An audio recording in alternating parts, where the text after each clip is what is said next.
Assalamualaikum warahmatullahi wabarakatuh. Apa kabar rekan-rekan semuanya? Di video kali ini kita akan langsung mengupdate 3 informasi penting. Pertama, bagi rekan-rekan R2 dan R3, kemudian bagi rekan-rekan tahap 2 yang di sini kita lihat ada jadwal terbaru yang kemungkinan akan diundur. Kemudian juga bagi rekan-rekan yang P3K tahap 1, kita akan melihat update terkini perkembangan NI P3K rekan-rekan. Bagaimana info lengkapnya? Ikuti video ini sampai selesai.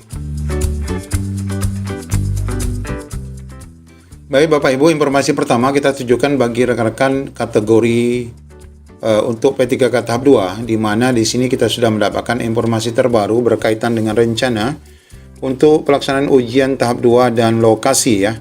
Karena sebagaimana informasi dari jadwal yang lama, seharusnya rekan-rekan ini sudah dapat mencetak kartu sejak kemarin sampai dengan tanggal 16 April mendatang dan akan mengikuti jadwal ujian itu mulai dari tanggal 17 April sampai dengan bulan Mei ataupun 16 Mei mendatang. Namun Bapak Ibu, kita baru saja mendapatkan update dari BKN 15 jam yang lalu berkaitan dengan kelanjutan seleksi P3K tahap 2 yang akan segera dimulai, di mana mulai Senin nanti besok baru akan diserahkan jadwal seleksi kompetensi ke instansi. Setelah itu instansi akan mengumumkan detail jadwal dan lokasi kepada pelamar. Nah, di sini disebutkan BKN akan serahkan jadwal seleksi kompetensi P3K tahap 2 minggu depan. Peserta bisa pantau pengumuman instansi untuk jadwal dan lokasi ujian selengkapnya. Jadi rekan-rekan semua, ini ada indikasi bahwa kalau seandainya jadwal itu baru diserahkan minggu depan, artinya tanggal 17 itu tidak akan jadi ya untuk dilaksanakan seleksi tahap 2 sebagaimana lini masa yang pernah diposting oleh BKN. Artinya Bapak Ibu, pencetakan kartu pun nanti akan ada jadwal terbaru dan kita pastinya menunggu informasi baik update dari BKN maupun update dari instansi masing-masing melalui website BKPSDM. Nah, ini pastikan rekan-rekan memahami, jadi jangan khawatir untuk pelaksanaan seleksi tahap 2 tetap akan berjalan dan ini mulai Senin besok baru akan disusun kembali jadwal pelaksanaan ujian rekan-rekan melalui CAT-nya.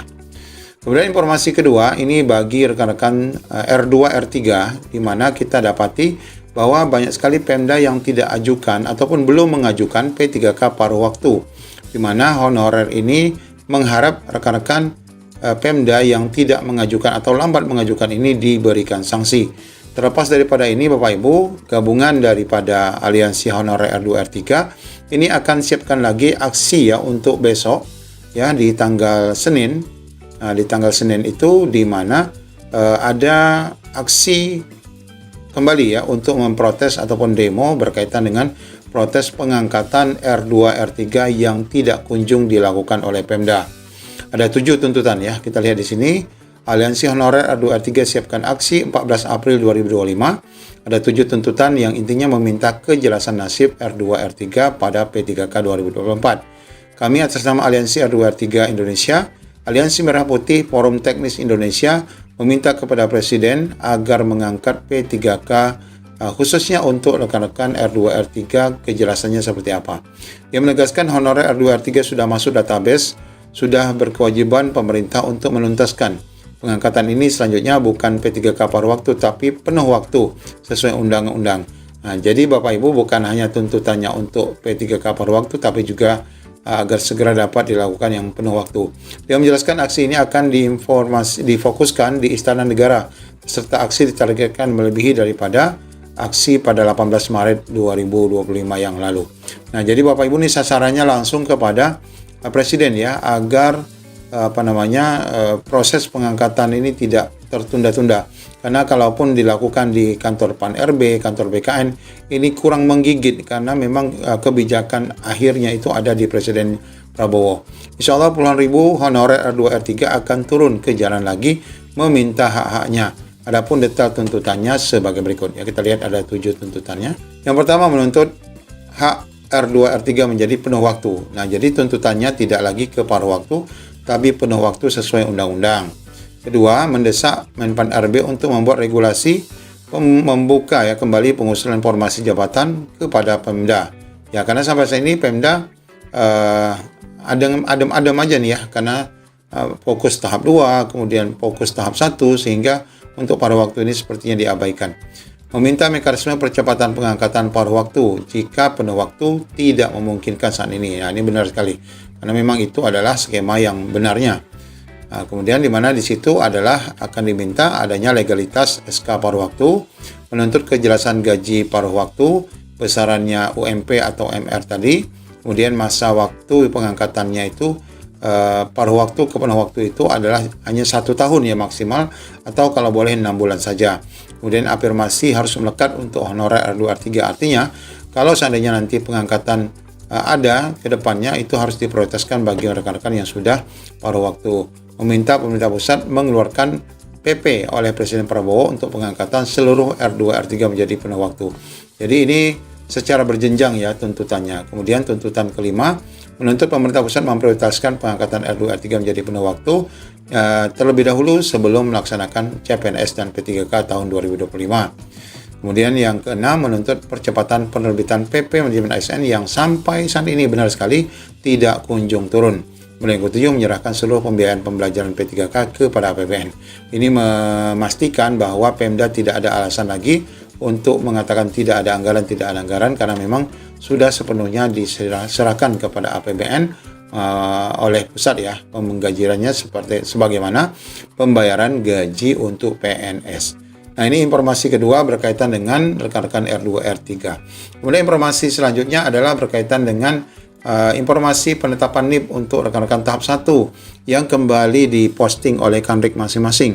Lagi-lagi Kandik 1 BKN ini Yogyakarta sudah mengupdate lagi tanggal 10, tanggal 11, tanggal 12 sekarang sudah mengupdate sekali lagi ini bahwa untuk progres penetapannya sudah nampak sekali di sini persentase. Meskipun persentase yang ada di sini Bapak Ibu belum mengakomodir semua jabatan fungsional.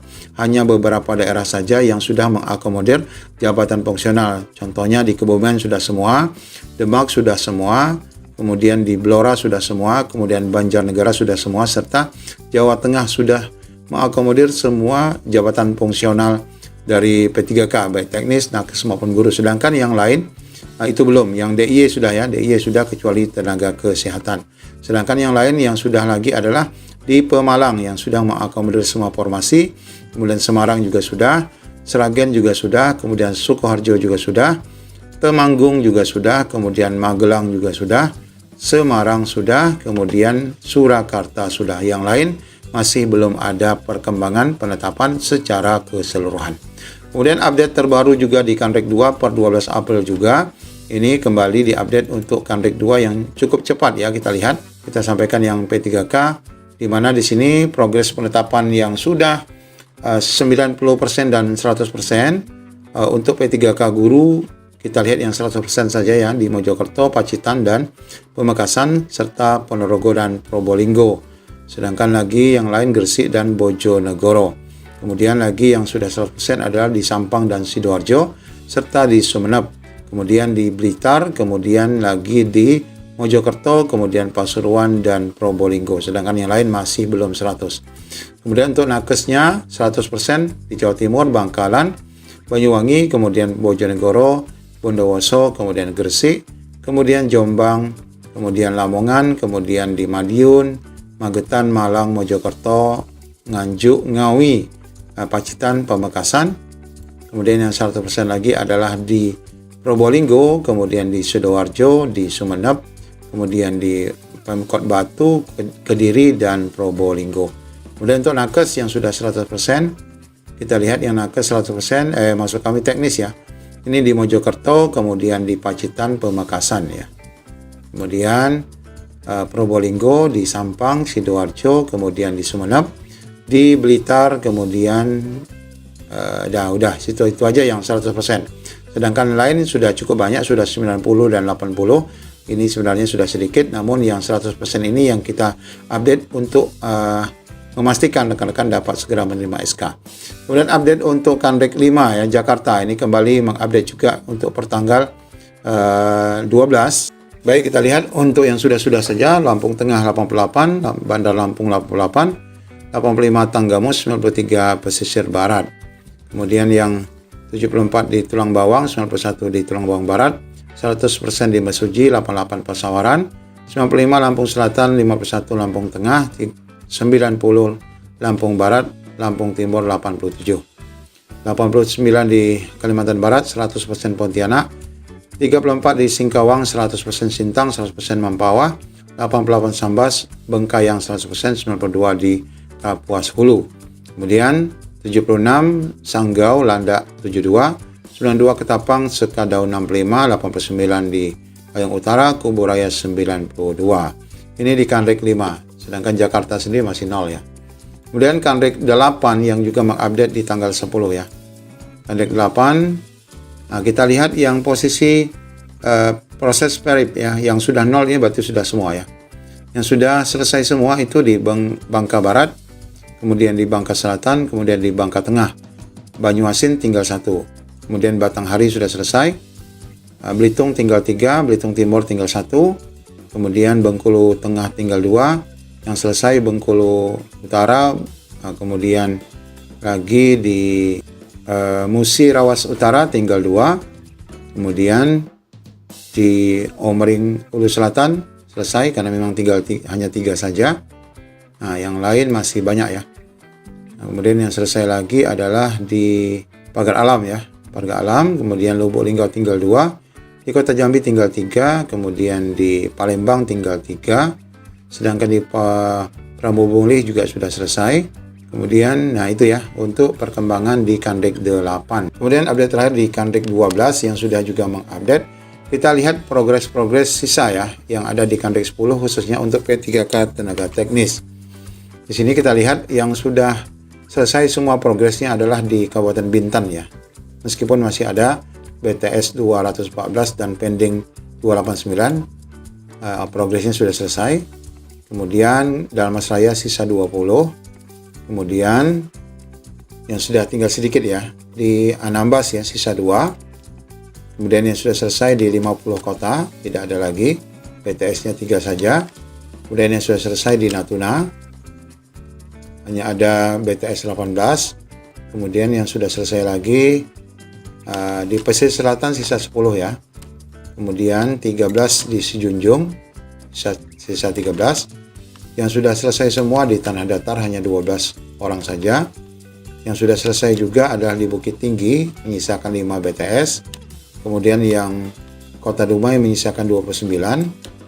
Kemudian Kota Padang Panjang menyisakan 1. Yang sudah selesai lagi Pariaman sudah pelantikan ya. Kemudian Payakumbuh menyisakan 4. Pekanbaru juga menyisakan 4. Kemudian Sawalunto sudah selesai. Solo menyisakan 17. Kepulauan Riau menyisakan 65 dengan BTS 267. Kemudian Provinsi Riau sudah selesai semua dengan BTS 609. Ini untuk tenaga teknis. Kemudian untuk tenaga guru, nah kita lihat yang progres-progres saja. Di sini Bengkalis sisa 9. Yang sudah selesai di Kabupaten Bintan, kemudian yang selesai lagi di Anambas, kemudian sisa 7 di pesisir selatan, 20 Siak, kemudian yang sudah selesai lagi di Padang Panjang, sudah selesai lagi Pariaman, sudah pelantikan, sisa 1 di Payakumbuh, sisa 1 di Pekanbaru, kemudian sisa 9 di Solo, Tanjung Pinang sisa 8, Kepulauan Riau sisa 22 untuk guru, dengan BTS 3, Sumatera Barat sisa 287. Nah, demikian yang dapat kita sampaikan. Untuk nakes di sini kebetulan tidak kita dapatkan. Demikian update 3 informasi penting bagi rekan-rekan tahap 2 untuk R2, R3 dan P3K tahap 1. Demikian, Assalamualaikum warahmatullahi wabarakatuh.